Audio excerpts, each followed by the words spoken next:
Shalom, saudara-saudara yang terkasih dalam Tuhan kita Yesus Kristus. Di saat ini saya akan menyampaikan firman Tuhan, dan renungan firman Tuhan yang akan saya sampaikan merupakan lanjutan dari tema keluarga dalam menghadapi krisis bagian yang keempat. Saudara, kita akan baca firman Tuhan yang merupakan dasar daripada penyampaian renungan ini.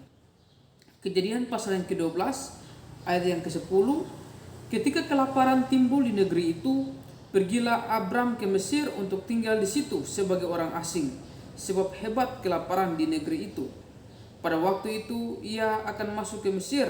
Berkatalah ia kepada Sarai istrinya, "Memang aku tahu bahwa engkau adalah seorang perempuan yang sangat cantik parasnya. Apabila orang Mesir melihat engkau, mereka akan berkata, itu istrinya. Jadi mereka akan membunuh aku dan membiarkan engkau hidup. Katakanlah bahwa engkau adikku, supaya aku diperlakukan mereka dengan baik karena engkau, dan aku dibiarkan hidup oleh sebab engkau." Sesudah Abram masuk ke Mesir, orang Mesir itu melihat bahwa perempuan itu sangat cantik, dan ketika penggawa-penggawa Firaun melihat Sarai, mereka memuji-mujinya di hadapan Firaun, sehingga perempuan itu dibawa ke istananya. Firaun menyambut Abram dengan baik-baik karena ia mengingini perempuan itu, dan Abram mendapat kambing domba, lembu sapi, keledai jantan, budak laki-laki dan perempuan, keledai betina dan unta. Tapi Tuhan menimpakan tulah yang hebat kepada Firaun, demikian juga kepada seisi istananya, karena Sarai istri Abram itu. Lalu Firaun memanggil Abram serta berkata, "Apakah yang kau perbuat ini terhadap aku? Mengapa tidak kau beritahukan bahwa ia istrimu? Mengapa engkau katakan dia adikku, sehingga aku mengambilnya menjadi istriku? Sekarang inilah istrimu, ambillah dan pergilah." Lalu Firaun memerintahkan beberapa orang untuk mengantarkan Abram pergi bersama-sama dengan istrinya dan segala kepunyaannya.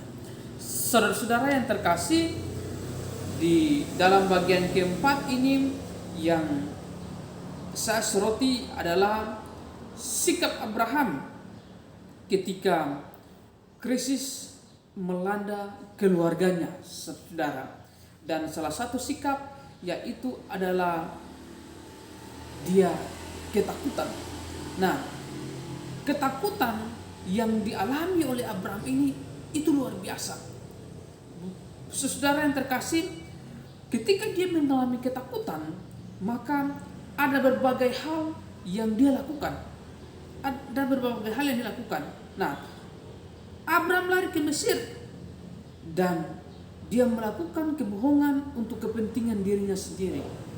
Saudara yang terkasih, itu berarti bahwa dampak daripada ketakutan itu luar biasa, saudara. Nah, itu berarti bahwa ketika krisis itu melanda keluarga-keluarga, jangan sampai ketakutan itu menguasai. Saudara, rasa takut merupakan sesuatu yang wajar, yang alami. Tapi ketakutan yang bisa menguasai seseorang itu bisa berbahaya. Saudara-saudara yang terkasih, mengapa saudara ketika keluarga mengalami krisis, jangan sampai ketakutan itu menguasai seseorang? Karena yang pertama, karena ketika kita takut, maka ketakutan membuat kita mengambil keputusan yang salah. Keputusan-keputusan itu tidak sejalan dengan kehendak Tuhan. Saudara yang terkasih, ketika Abram mengalami ketakutan, maka keputusan yang dia ambil untuk pergi ke Mesir dengan mengorbankan istrinya merupakan sesuatu yang salah, tidak sesuai dengan kehendak Tuhan. Karena Tuhan tidak mau kita mengorbankan anggota keluarga kita dan kita mencari kesenangan diri sendiri. Itu tidak sesuai dengan kehendak Tuhan. Ya. Saudara, Abram mengalami ketakutan, dan ketakutan ini membuat dia mengambil keputusan yang salah, bertentangan dengan jalannya Tuhan. Saudara yang terkasih, belajar daripada kisah Abraham ini, maka ketika masalah, ketika kemalangan, tantangan besar yang kita alami dalam hidup ini, jangan sampai kita merasa takut. Sekali lagi, takut yang saya maksudkan adalah ketakutan yang menguasai hidup seseorang. Saudara yang terkasih, rasa takut ini dapat membuat kita dalam mengambil keputusan yang salah. Saudaraku, di dalam perjalanan hidup ini saya sudah banyak mengalami hal-hal yang ketika membuat saya takut, maka keputusan yang saya ambil itu selalu salah. Dan saya sadari itu, saudara-saudaraku. Dan itu keputusan-keputusan yang saya ambil itu tidak sesuai dengan apa yang Tuhan kehendaki. Karena itu kita jangan takut ketika tantangan, ketika masalah, ketika krisis melanda kehidupan kita, keluarga kita. Poin yang kedua, mengapa sampai kita tidak boleh takut ketika krisis melanda? Karena ketakutan membuat kita berbohong, saudara-saudara. Abraham mengatakan kepada istrinya Sarai, apabila sampai ke Mesir, Firaun menanyakan siapa engkau, maka jangan katakan bahwa aku suami.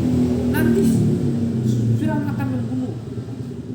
Tapi katakan saja bahwa aku adalah kakakmu, berarti Sarai adalah istrinya. Saudara-saudara, ketakutan membuat seseorang itu berbohong. Dan berbohong lagi-lagi tidak sesuai dengan kehendak Tuhan. Karena kita mau cari jalan aman. Kita mau cari, wah ini bagaimana ya? Sehingga kebohongan-kebohongan lah yang kita lakukan. Ada beberapa orang yang saya ketemu adalah orang-orang yang punya masalah dengan masalah piutang. Nah, ketika mereka datang untuk ditagih utangnya, ada saja alasan mereka. Nah, ketakutan dapat membuat kita berbohong. Itu yang dilakukan oleh Abraham. Karena ketakutan. Nah, bohong membuat kita menanggung akibat kebohongan adalah integritas yang tercemar dan nama Tuhan yang tercemar. Bohong tidak mempermuliakan nama Tuhan. Abraham berbohong dalam posisi yang terjepit karena Raja Firaun ingin menjadikan Sarai sebagai istrinya. Saudara-saudara yang terkasih, jadi memang ketika seorang berbohong, saya tahu bahwa dia dalam keadaan terjepit. Tetapi ingat, ketika seorang mengalami yang namanya ketakutan, maka dia dapat berbohong. Saudara yang terkasih, hal yang ketiga adalah mengapa sampai kita tidak boleh takut dalam mengalami krisis, mengalami masalah dalam kehidupan kita adalah ketakutan membuat kita tidak berani bertanggung jawab. Saudara terkasih, itu juga yang dilakukan oleh Abraham. Bayangkan Abraham rela mengorbankan istrinya. Ini kan suami yang tidak bertanggung jawab, orang yang tidak bertanggung jawab.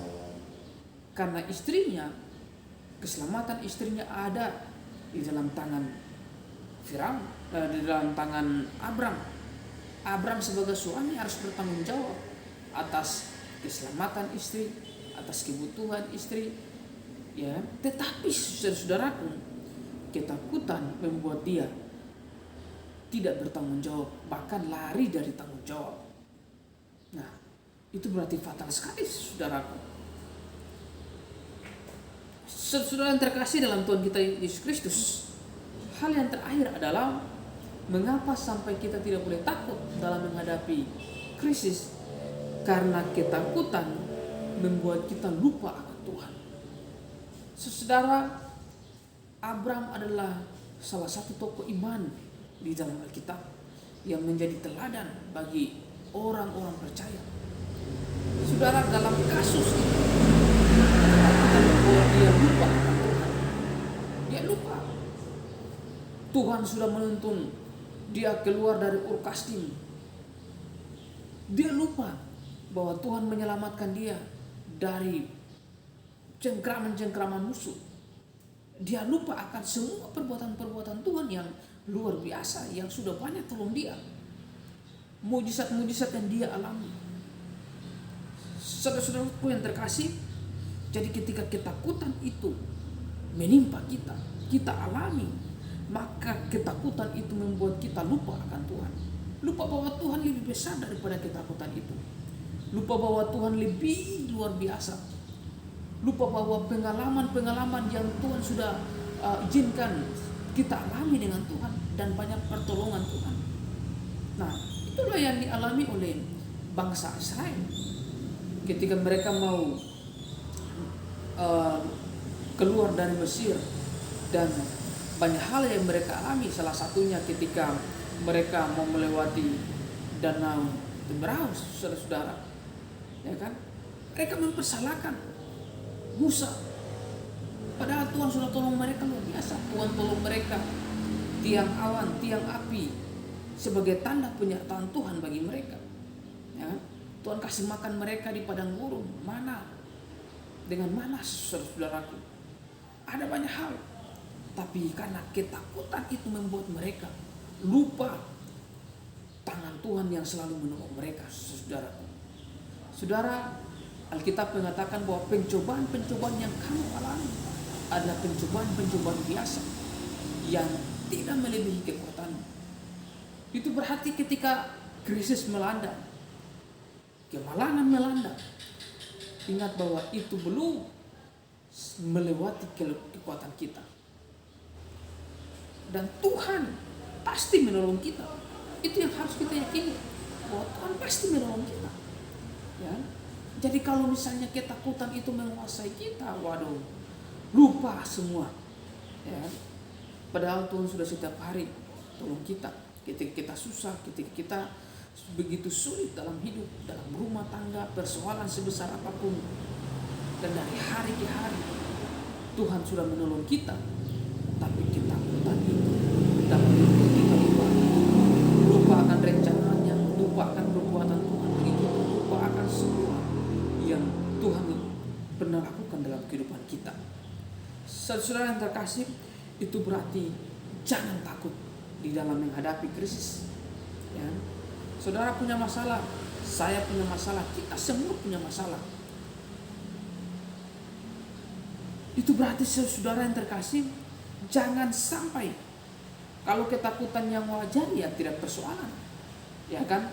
Nah, tapi kalau ketakutan itu menguasai hidup kita, sehingga yang tadi saya bilang bahwa sehingga kita bisa lari dari tanggung jawab, ketakutan membuat kita berbohong, keputusan yang salah yang harus kita ambil, dan ketakutan membuat kita lupa akan Tuhan.